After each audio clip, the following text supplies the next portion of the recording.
Por que as pessoas que falam espanhol não entendem português? Nesse vídeo eu vou te explicar. If you're a beginner, click on the first link in the video description. E não esqueça de ativar as legendas para você entender todas as explicações. Estudos demonstram que as línguas portuguesa e espanhola são muito similares.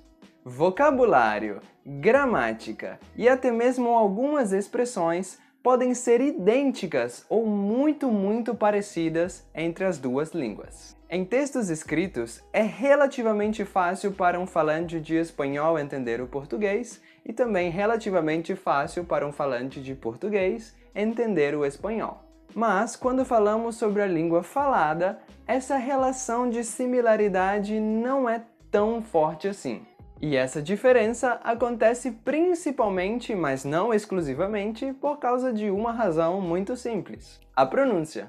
E agora você pode estar pensando: Diego, eu falo espanhol, nunca estudei português e estou entendendo 100% do que você está falando.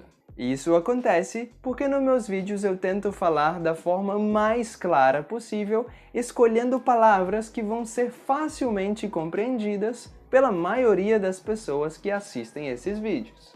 Mas, viajando pelo Brasil ou assistindo vídeos de brasileiros falando, você vai ver que naturalmente você vai entender por volta de 50% do que eles falam. E as principais diferenças de pronúncia que fazem isso acontecer são três. A pronúncia das letras D e I, que em português são pronunciadas como di. As letras T e I, que em português são pronunciadas como ti, e os sons nasais que existem em português, como por exemplo na palavra avião.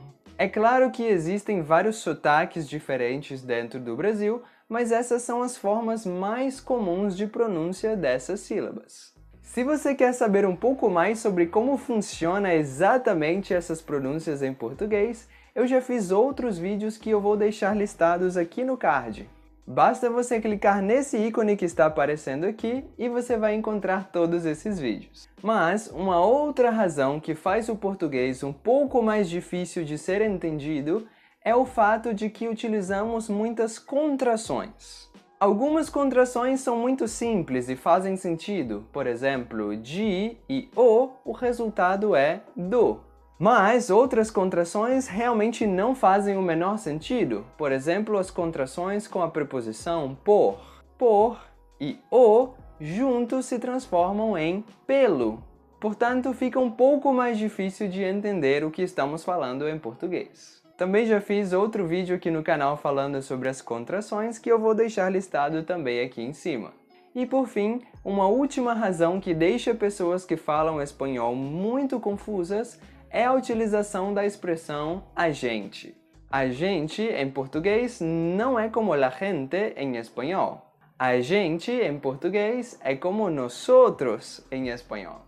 E mais uma vez, aqui no meu canal eu já fiz um outro vídeo explicando tudo o que você precisa saber sobre essa expressão. Você pode clicar aqui para conferir.